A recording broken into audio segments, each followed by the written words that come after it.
Hey, what's going on, guys? So I figured since it is the Halloween season and whatnot, I'd do another tier list because people seem to like these, and I figured let's just do some like icons in horror movies is sort of what we're going for. I don't really know what the title is; you'll see it. So, but yeah, we're gonna sort of rank these killers or whatever you want to call them. They're, I guess, the villains in quotations in horror movies.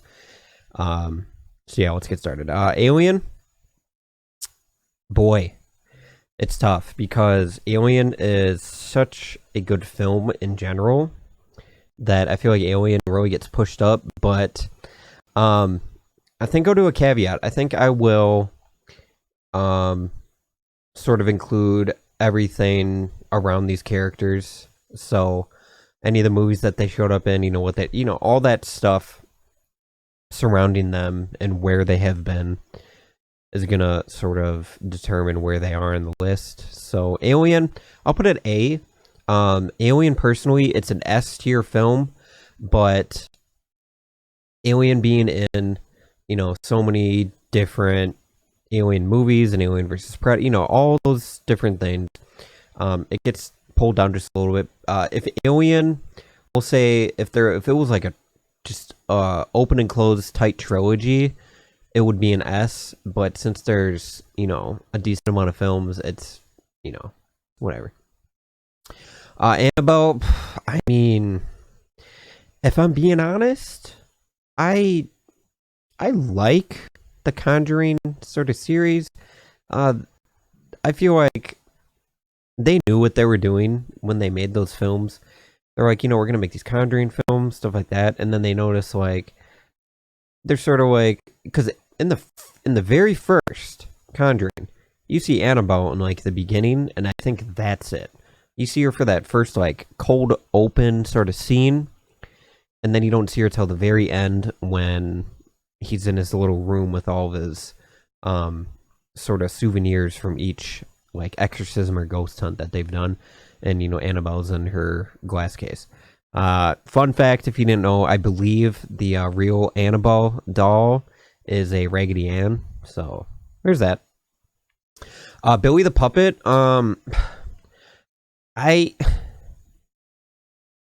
I have to put him at D because the puppet isn't the killer in this scenario. It's John Kramer.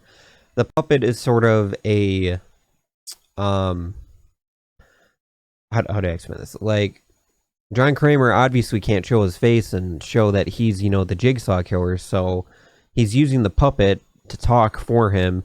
So it's sort of like a persona. Because a lot of people, if they've maybe seen like a Saw film, or they even just know like about the Saw films but never have seen it, they're gonna say that Billy the Puppet, they're gonna call him Jigsaw because that's what they just assume, that this guy is like, the mastermind behind everything, but it's a puppet. It's Billy the Puppet. And Captain Spaulding from House of a Thousand Corpses and The Devil's Rejects and Three from Hell.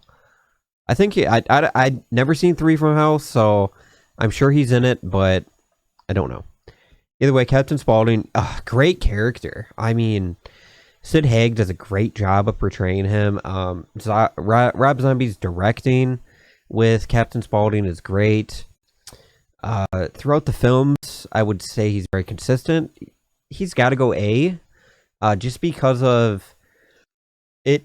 It helps a lot for him that he's only in a trilogy of films, so it's not like he's got a lot out there to sort of bring him down, because the character is very consistent, in a very, very good psychopath. He's very like friendly with people when they come around, and then he turns into a completely different person with the flip of a switch. It's crazy. Chucky, there's a lot when it comes to Chucky, even modern day, with the show that's going on. All originated back when Child's Play, the first one, came out, and I believe 88, like 87, 88, 89, right around the late 80s. and he's basically been around ever since.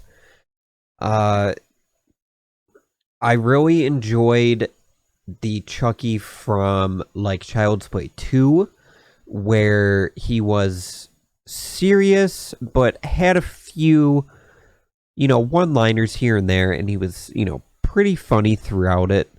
But he wasn't like over the top with the one-liners and just, being funny all the time, stuff like that. I think Bride of Chucky is where they really, turn the screws a little bit on Chucky. But like the first few movies, very well done. Going throughout the series, Cult of Chucky, it was a lot of fun seeing all the Chucky dolls interact with each other. Just doing their quips, saying they're one, doing whatever they want to do. Chucky, personally, for me, I'd say is like a B, sort of middle of the road. Even though he's been in like a ton of stuff, it's, he's still pretty consistent throughout. From even like the first one, like very consistent. And I think that's the key to everything. Like consistency is key when it comes to killers and stuff like that. Like you'll have killers where all they do is kill. They don't make, they don't talk, anything like that. That's fine as long as you keep it consistent. Don't like, next film, like if you have a killer that's not talking at all, in the next film, all they do is, they make quips and stuff. It doesn't fit. They're changing sort of their character. And Chucky's just sort of stayed, pretty much even. Freddy Krueger. Freddy Krueger, for me, and I'd say a lot of people, he's in the big three when it comes to slashers. You've got Freddy Krueger, Jason, Michael Myers. That's like the big three. And Freddy Krueger is the funny one. And I like that a lot. I like that he's funny and, he's making jokes, but he's also, a killer, and he's in your nightmares at all times, and he controls everything when he's in your nightmares. So that's very scary at the same time. So, for me personally, I'll put Freddy Krueger at A, but he's a very high A. Almost at S. If there was a category between A and S, he would be there. But it's because I like other people. I like other characters better. Me personally. Ghostface. Okay, Ghostface is an interesting one because you had. Let me just sort of go through the amount of killers that we had. I won't say who, but it's kind of spoiler territory. If you haven't seen the Scream movies, watch them. Spoilers. So the first movie had Bill and Stu, so that's 2. Billy and Stu, so that's 2 killers right there in the first one. The second one, you had Mrs. Loomis and Mickey. Another two killer movie, stuff like that. Number 3, you had Roman Bridger, the director, whatever. The fourth one, you had Jill and Kieran Culkin's character. I can't remember his name off the top of my head, but you had Jill in that character, so that's another 2. So we got 2, 4, 6. So we got 7 so far.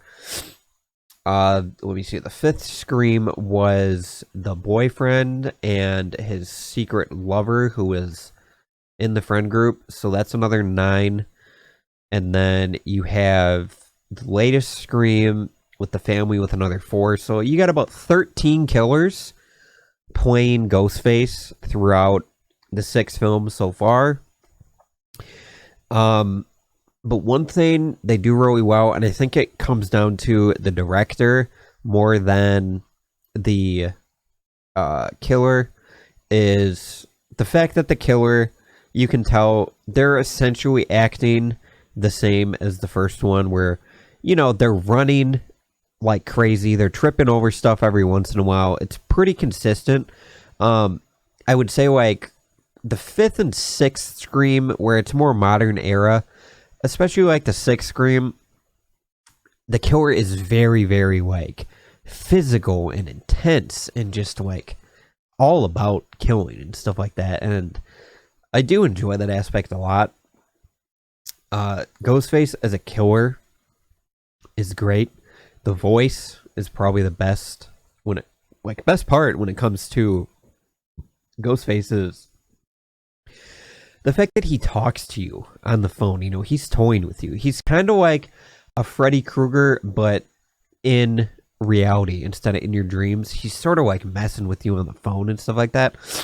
I like that a lot. But he's B, middle of the road, because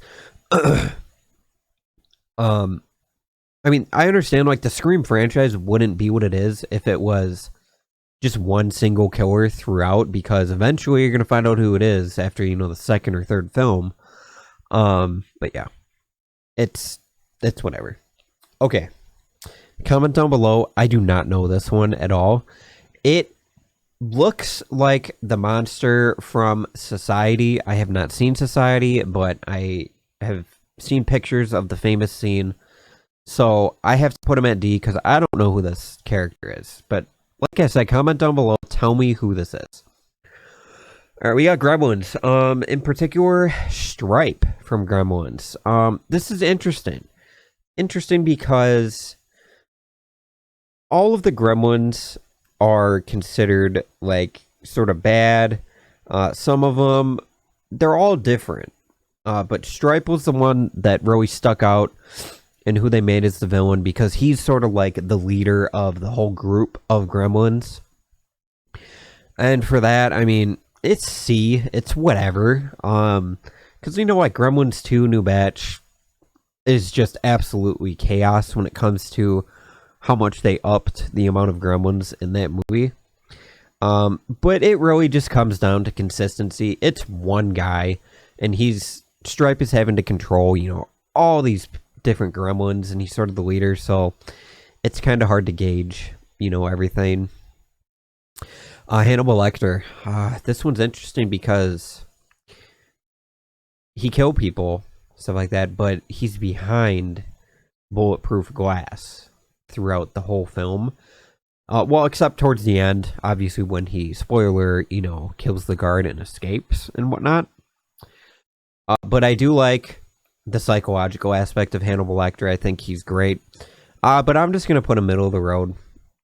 Not really, you know, he's great when it comes to psychological, but that's really his only strong suit.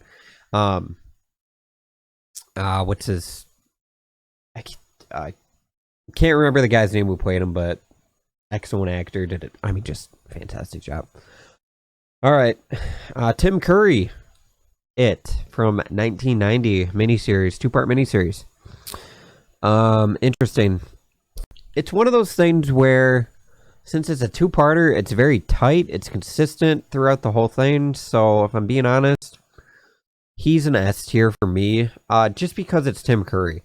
You know, Tim Curry was in, you know, Rocky Horror Picture Show, playing, as, you know, a trans.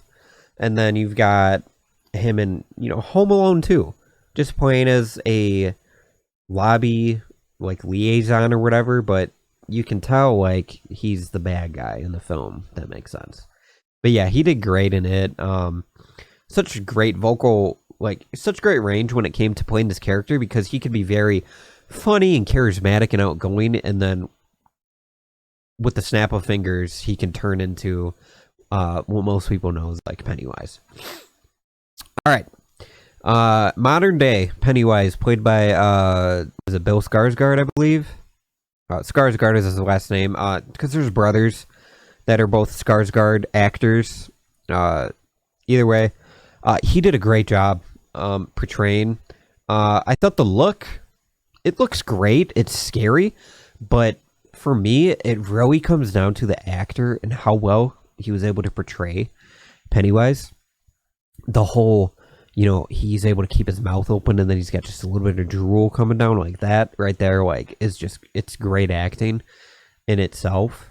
And for that, middle of the road, because I feel like this Pennywise can't really stack up against these guys, but he can definitely stack up against a Chucky and a Ghostface. Some people might disagree and might put him at C, but me, I like him at B.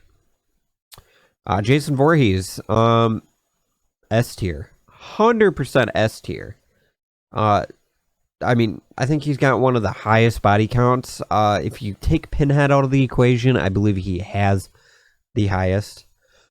Excuse me. But yeah. From the beginning, he's had a lot of different iterations. He's been a zombie, he's been a human, he's been in space, all that different stuff. It's not consistent at all, which is completely not following my formula, but he's iconic. He is like, I mean, I'd say for most people, they either like Jason or Freddy or Michael Myers. Like I said, the big three. But most people lean for Jason because, you know, he kills so many people. He's just so big. He doesn't care. You know, he's always using a machete, stuff like that. It's great. Bruce the Shark from Jaws. This one's interesting because I have seen like the first 3 Jaws. I don't know if there's any more. I'm sure there is. The first one is, you know, one of the best blockbusters, one of the best summer blockbusters and first summer blockbuster ever. And it's just a terrifying movie. But since we're talking about Bruce the Shark, if you didn't know, I think the shark has less than 7 minutes of screen time throughout the whole film. And yet he's, you know, like people know Jaws because of Bruce the Shark. So for that, he's going middle of the road.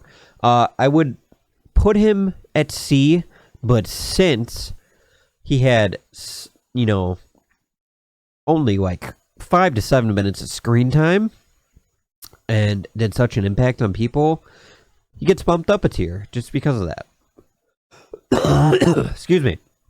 I'm sorry, this cold is getting me. Leatherface. Okay, Leatherface is interesting because, well, first, let me just put him at A. I like him at A because the first film just carries the whole series so much. I didn't mind the remake from, I believe, 2003 with Jessica Biel in it. And even that Leatherface was great. But the original, I mean, you can't deny how good the original was. Very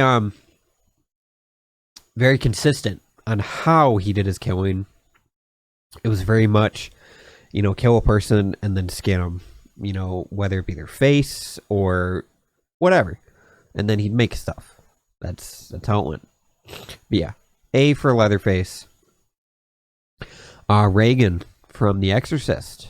This is another interesting one because Pazuzu, the demon who is possessing the little girl, is the real villain here. But if we're talking about Reagan and her form in The Exorcist, it's an A tier mainly because of how scary the film is. I tell people all the time, like, you know, one of the scariest films is The Exorcist, and they'll tell me, like, really? Like, you know, I've seen it. I thought it was, you know, pretty scary, but, well, if you're going in watching The Exorcist to watch it for entertainment, it's going to be a little bit scary, but it's not going to leave you, you know, speechless in your, you know, sitting in your seat, stuff like that. But if you're watching a film and you're really taking in everything and how, like especially if, like, it's sort of like saying, having, like, just a normal moviegoer that sees movies pretty often go to the theater, they sit down, they watch The Exorcist, they're like, yeah, you know, there were some pretty creepy visuals, you know, it's pretty scary. And then having a very religious Catholic person go into the movie and watch it, and they're just like, nope, I'm terrified, this is just, you know, the scariest thing I've ever seen. That's what a lot of people will feel, is just absolute dread and just terror throughout their body watching this film, if you really, you know, take time and think as you're watching the film. If you're not just sitting there and just taking in the visuals and the dialogue, if you're really thinking about it as you're taking it in, it's a whole different thing. Michael Myers, S tier. This is literally my only bias. I just like Michael Myers. He's my favorite.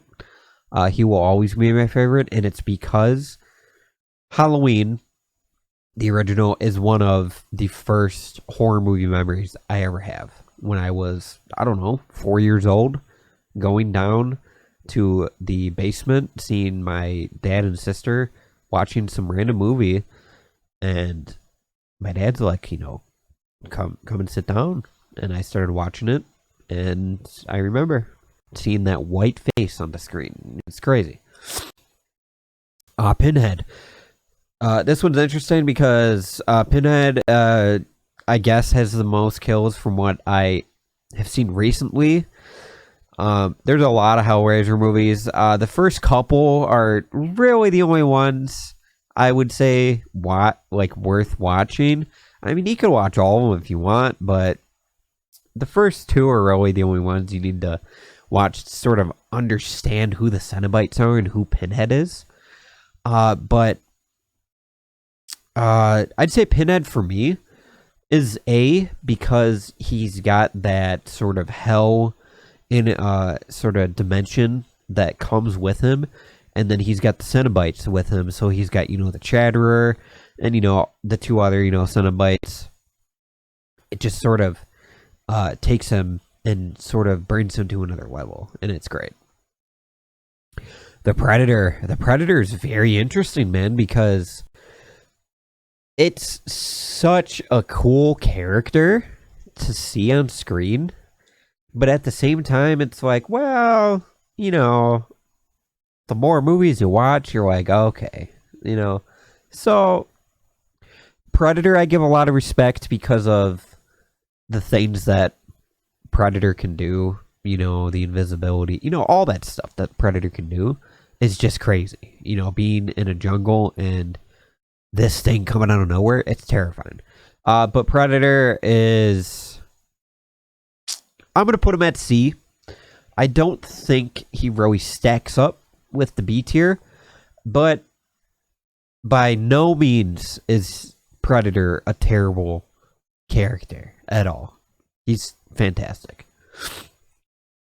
Samara from The Ring, or Renew, however you want to, whichever movie you want to go by. Personally, I like The Ring better than Renew.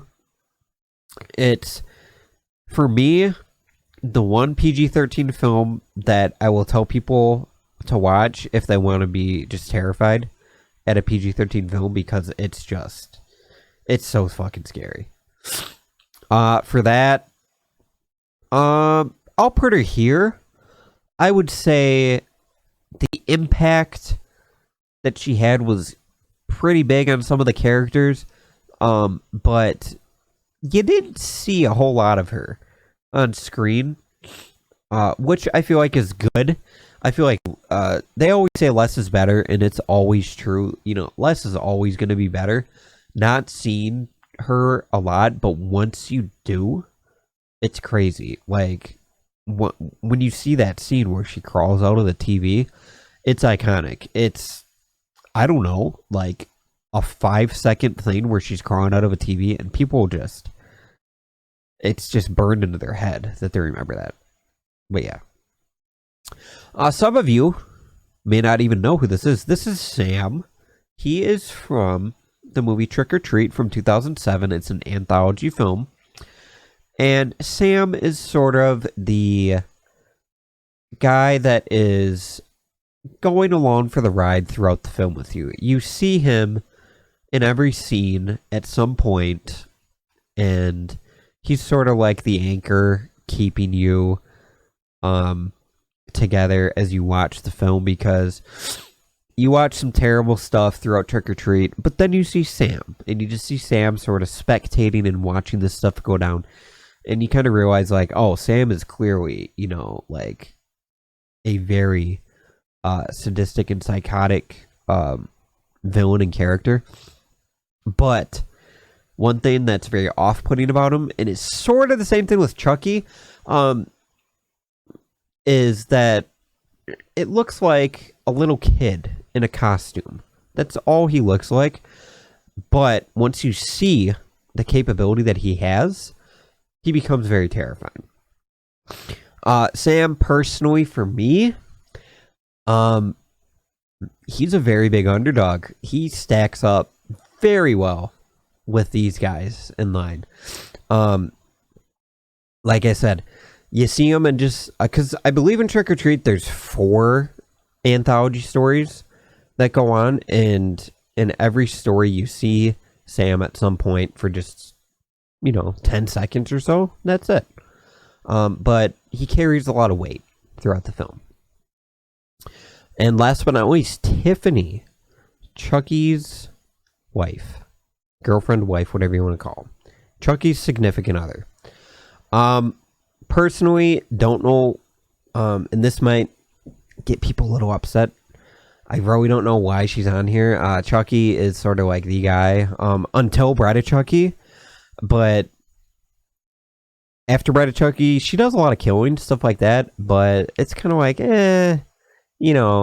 Chucky is always going to be like the sort of anchor and like the guy that like when you pop in, Bride of Chucky or Seed of Chucky or Curse, Cult, whatever it is, you're there to watch Chucky.